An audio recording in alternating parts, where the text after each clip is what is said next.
আমলাতন্ত্রের 10% আমি নিয়োগ দিতে পারি চুক্তিভিত্তিক। তো এখানে বেআইনিটা হলো কোথায়? স্থানীয় সরকার নির্বাচন ঘিরে ইসিতে যে নিয়োগ নিয়ে মাঝখানে সমালোচনা হয়েছিল, সেটি নিয়ে কি বলবেন? আমি নামটা আপনাকে বলছি। জি, কর্পোরেশনগুলোতে যে নিয়োগ জি, দিয়েছে। কর্পোরেশনগুলিতে এটা কি বেআইনি হচ্ছে? আপনি কি বলেন বেআইনি হচ্ছে? আমি সরকারের না আমি সরকারের 10%, আমলাতন্ত্রের 10% আমি চুক্তিভিত্তিক নিয়োগ দিতে পারি। এবং আপনি এখানে 12 জনকে চুক্তিভিত্তিক নিয়োগ দেখলেন। জি। একজন যেটা বলবেন যে এই একজন ডেপুটি সেক্রেটারি, তাকে আওয়ামী লীগ বের করে দিয়েছিল তার চাকরি থেকে, তাকে ওই ডেপুটি সেক্রেটারিকে, নির্বাচন কমিশনের ওই ডেপুটি সেক্রেটারিকে এডিশনাল সেক্রেটারি চুক্তিভিত্তিক দেওয়া হচ্ছে। নাম্বার 1, আমি টোটাল আমলাতন্ত্রের 10% আমি দিতে পারি।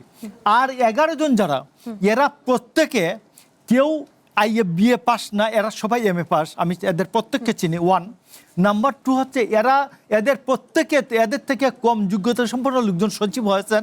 এদেরকে এডিশনাল সেক্রেটারি, জয়েন্ট সেক্রেটারি পদমর্যাদায় বিভিন্ন কর্পোরেশনের চেয়ারম্যান এমডি করা হয়েছে। তো আমি ওইখানে তো 10%, আমলাতন্ত্রের 10% আমি নিয়োগ দিতে পারি চুক্তিভিত্তিক। তো এখানে বেআইনিটা হলো কোথায়?